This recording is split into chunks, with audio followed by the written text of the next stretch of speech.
Hey everybody, let's discuss how over the past 7 days, DEI, also known as diversity, equity, and inclusion, is in the process of being, well, obliterated. My name is Monica Maybank, and this is the Holy Politician Podcast. On this podcast, we discuss politics, policy, and culture through the lens of truth and nothing more. So, as a former federal lobbyist and public policy expert, it has never been more important to provide a truthful perspective on public policy in a way that Christians can understand. And so that's what this podcast is for. And if you haven't subscribed, I would encourage you to press that button right now and as a matter of fact, pause this video and share this podcast with your friends, your chat groups. I know you're in them because I'm in them. You can even send this to your family chat group and be bold enough and just pray that people won't get offended or incensed with the content of this video, or that this would be a seed for them and this would be seed that is sown into good ground. And so I just have to say, I am so happy to be a Christian. God really does take us from faith to faith and from glory to glory on this journey. And today we are going to talk about diversity, equity, and inclusion. And I hinted at that in the last podcast. And really, as a professional who created several initiatives out of DEI, my view on DEI has evolved, just like my views on many things in life. And I would tell you that historically, I've even voted differently, right? So in the past, I voted Democrat over the last two general election cycles. That's changed as a result of culture evolving and the policy landscape shifting, and really my spiritual maturity being at a different level than what it was in the past. And so that's no kind of that's not an indictment on anybody else's voting preferences, on anybody else's spiritual maturity at all. This is where I am right now at this time in my life based on my relationship with God. And so I thank God for his word and his word that many of us have hidden in our hearts. I thank God for his patience and most importantly, the Holy Spirit, who is my greatest counselor, the smartest advisor, and my very best friend. And so, a little background, when you work in public policy, whether it's at the state, federal, or local level, there is a dearth of racial representation. And this is why I want to talk about DEI. At the federal level, it's really stark. Racial representation, that is. And so, although this country will be a majority minority nation in 2041, which is what, 15 years from now, we continue to lack representation in policymaking. And so, earlier this year, just two podcasts ago, I shared the makeup of the 119th Congress, in which white people are significantly overrepresented in the House and in the Senate, right? So whites make up 58.4% of the American population, but they make up 72% of the House and 84% of the Senate. And that is not a representative democracy. And so my personal experience with DEI, like many Blacks, in particular Black women who advocate and stand up for racial equity and racial justice, it came out of a desire, an honest and innocent and pure desire to see more people who look like me lobbying the federal government and working in federal government in political positions. Why? Well, I've explained in detail over the past few podcasts that racial representation matters as a result of racial bias that exists and unconscious bias that exists. And so not only racial representation matters, I'm clear of that, but it is a key ingredient to representation when it comes to policy making. I've seen how it's affected policies that I've advocated for in my former lobbying uh, initiatives and endeavors. I've seen it come out in the way that administrations make regulations and rules when it comes to specific legislation. Racial representation matters. And so if you look at congressional staff right now, members of Congress, members of state legislatures, and people in political appointments, the majority of these people are white. And that's not an indictment on them specifically, but that shows a clear bias if our country is almost majority minority, right? So when I worked as a federal lobbyist, I decided that I wanted to advance racial diversity. And so I created with community the first of its kind DEI initiative for women in government relations. And I did that in 2017. And so we put together an entire committee of a diverse group of women, women of influence, women that really cared about diversity. We put it together a diverse group of women that wanted to see more racial diversity at the highest level of our government. And so it was an exciting time because we were all driving the same mission, right? We expanded this initiative to create the first of its kind diversity, equity, and inclusion conference for lobbyists in Washington, D.C. And for the first year, frankly, we had record attendance, and it was a big deal because that first year is when George Floyd had a tragic death, right? And so this is when DEI became all the rage, and people really started thinking about racial justice and racial inequity. The primary aim of this work that we started around the Beltway was around racial equity.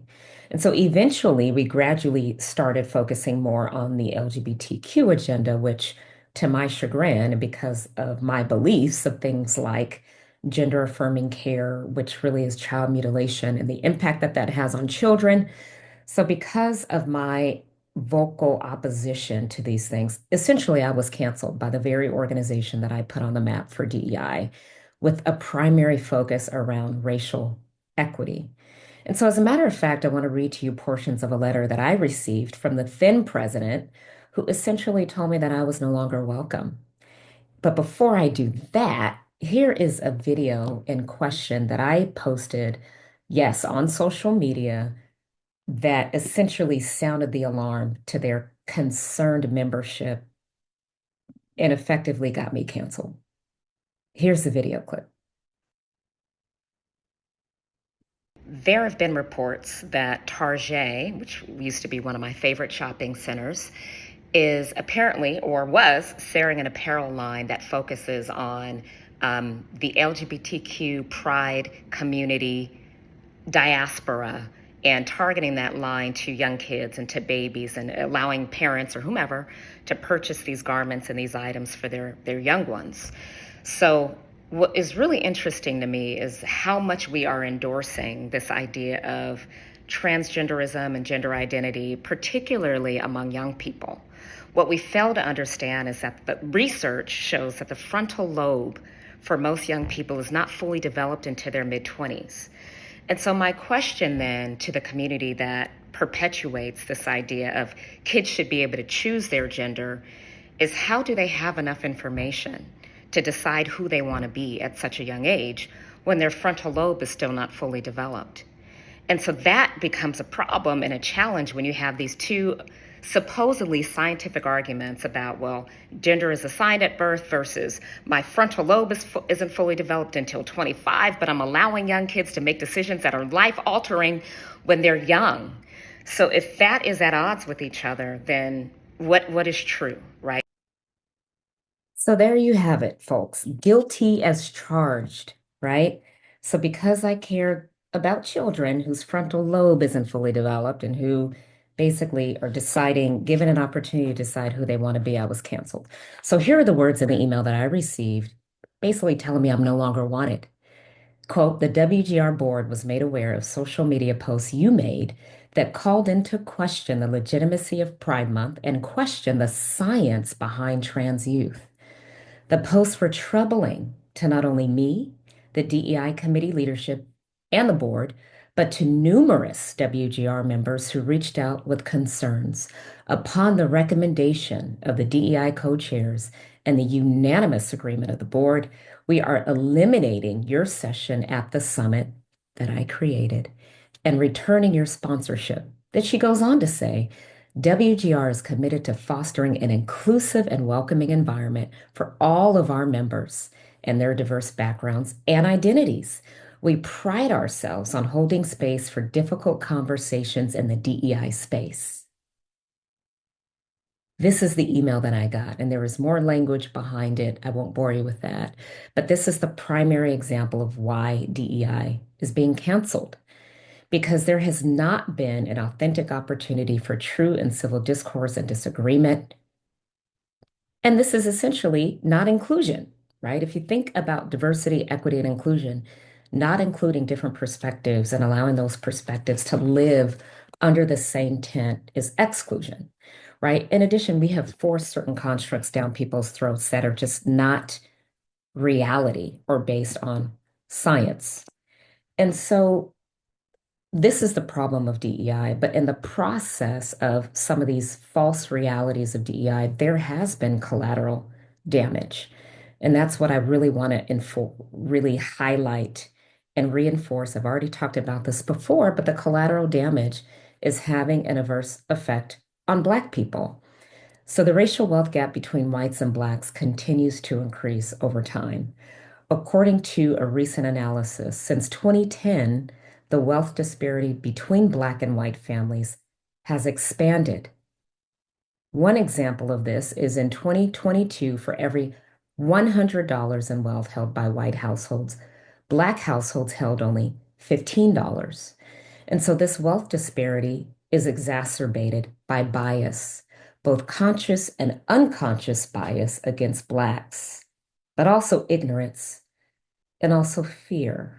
And so I want to start with bias, ignorance, and fear. So, has anybody heard of the Students for Fair Admissions? Well, Students for Fair Admissions is a nonprofit organization that was behind the elimination of affirmative action in America's public institutions of higher education. And so this Supreme Court case, though, has had a reverberation across the nation when it comes to any form of hiring, of admissions, of including underrepresented groups in any form or fashion.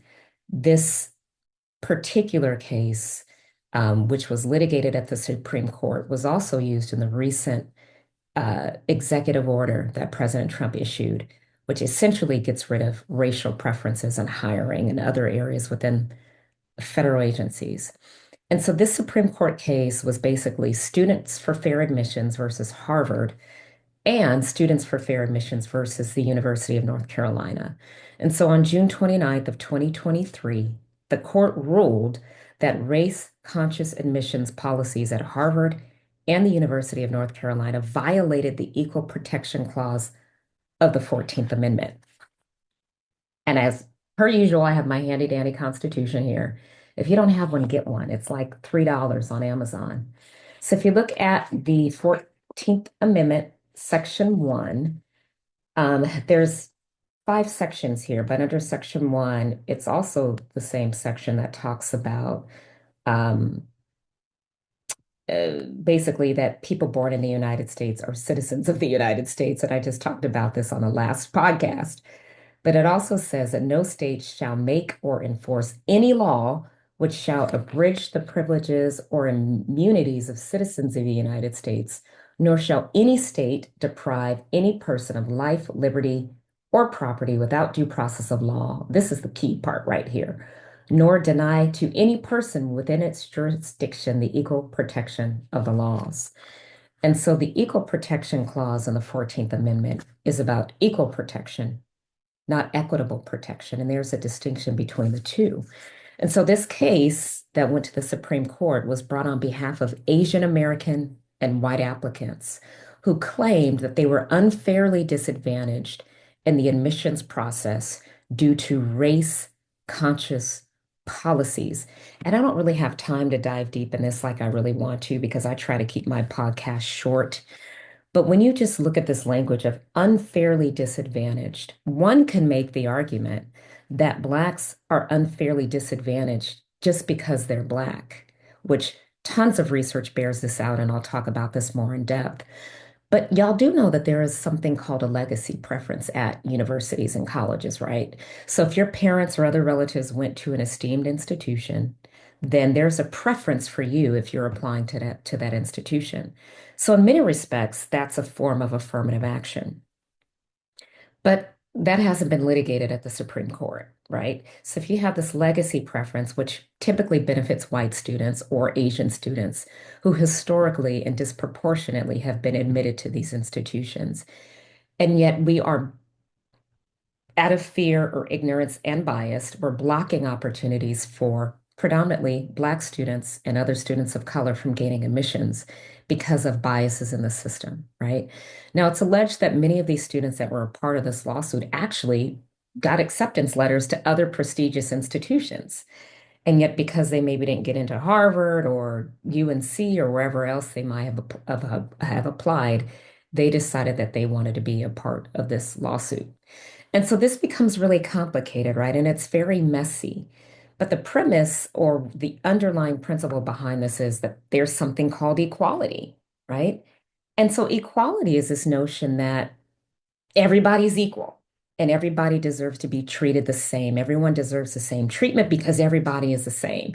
And no one specific group should be given preference or no specific group should be discriminated against because of their race or because of their gender, meaning male or female. Now, on the face, that sounds marvelous, right? Treat everybody the same, right? That aligns with scripture. But data reveal otherwise. This is not happening in the United States. Across this country, Black people in particular are not treated the same solely because of the fact that they are Black. And this has been borne out in study after study and statistic after statistics. When it comes to the criminal justice system, for example, Black people are prosecuted at higher rates. They are arrested at higher rates. They receive longer sentences for the same offenses as whites who commit the same exact crimes. And so there's got to be some kind of um, broken rung in the system if we are not prosecuting people equally. And so when people say equality, what is their definition of equality? Because it's not showing up throughout our institutions across America. And so the system is not equal. It's a system that discriminates one group of people that it considers to be historically not as valuable, more dangerous, um, maybe less likely to contribute to society, whatever you want to say, right? And so there's some research that I did at Stanford University, which to me has implications on a lot of this conversation. And it talks about the disparities in standardized testing and how it has a long-standing, disparate, and dangerous impact on unrepresented groups, which then precludes them access to institutions of higher learning like Stanford, Harvard, UCLA, Penn State, the list goes on and on and on. So my report was published in 2020, and it's called The Relevance, Effects, and Potential Unintended Consequences of High Stakes Assessments. This was published at Stanford in 2020. And basically, it examined the use of high stakes assessments in the United States education system, K through 20, right? And so in it, I talk about something called predictive validity, which is questionable. And it's basically research that indicates in the research and in the findings that I pulled together, it found that high stakes assessments may not consistently predict secondary and post-secondary success. And factors such as high school GPA have been found to be a better predictor of college completion than high stakes tests like the SAT and the ACT. And yet we continue to use these assessments as benchmarks for applicants. These assessments not only let people in the door in these institutions, but they also give them access to scholarships and free funding for college. And by and large, Black students are performing poorest on these assessments. And because they're performing the poorest, they're likely to gain access. Well, you might ask then, why are they performing so poorly? Well, let's talk about that. Not because these students are stupid or have low IQ, but there are two specific things in play. First is the lack of resources and support to take these exams in the first place. Most students that score highly on these tests are Asian and white, and they have had years of preparation. In addition to years of preparation, they have the financial resources to be able to pay for these rigorous test prep courses that fundamentally lots of Black and brown kids just don't have. And these tests are not an indication of how smart you are. They're an indication of how much and how quality your test prep was. And so that's one of the big signs that these tests are biased. And the second thing is called stereotype threat. You can look it up. It's research done by Steele, that essentially says that when you are ingrained in your mind to think that you are not a good test performer, you do not perform well on tests. It is a psychological trigger in your mind that typically impacts women and people of color the most. When they sit down to take assessments, if they know they are high stakes assessments, they are more likely to perform poorly on these assessments. And so, with all of that being said, you can check out my research online. You can do your own research on this, but we need to think about how these assessments include biases that are layered on top of systems of oppression that have excluded and precluded people from opportunity, and think about how that affects everyday Americans. Now, the standardized testing industry is a regime just like the pharmaceutical industry. And it's precluding Black people from advancement, but other people from advancement as well. People are not standardized if you think about it. Are you like your brother or your wife or your son or your daughter? Then how do we expect people to conform to one way of thinking and one way of measuring knowledge and competence? And yet we have these political officials talking about merit, how everything should be based on merit. Well, merit is standardized, but human beings are not standardized. And then who decides what merit looks like, right? So when people call for racial equity, they're taking all of these things into account. They're not trying to say that one group of people deserves preference or better treatment. They're taking so many things into account that for years have precluded groups of people from being able to achieve wealth equality in the United States, right? And so this doesn't mean that anybody is intentionally trying to be biased or discriminatory when they're asking for racial equity. But just like carbon monoxide, it's deadly for a group of people that have contributed so much to America to continue to experience these losses. And so we must do better. We should be able to sit down and have these conversations in community as Christians rather than saying that somebody is playing the race card or that pretend or make up these notions that we're saying America is a racist nation. That's not what we're saying. We know how America was founded. Let's not get it twisted, right? We know that this country and its economic value fundamentally began with free labor. And so this doesn't mean that we have a disdain for this beautiful, amazing, free country. It just means that discrimination still exists and DEI played a role, even though it's been overtaken, it's been co-opted, and now it's being labeled as something that's disadvantageous for our nation as a whole. When we lump the LGBTQ agenda with the race agenda, we are providing a disservice to this conversation. Those two things are not one and the same. They're completely distinct and unique. So I hope that this podcast was at least informational and caused you to think. The purpose of this podcast experience is to provide truth through the lens of truth and holiness. So I appreciate you joining, and I look forward to seeing you on the next podcast. Take care and God bless.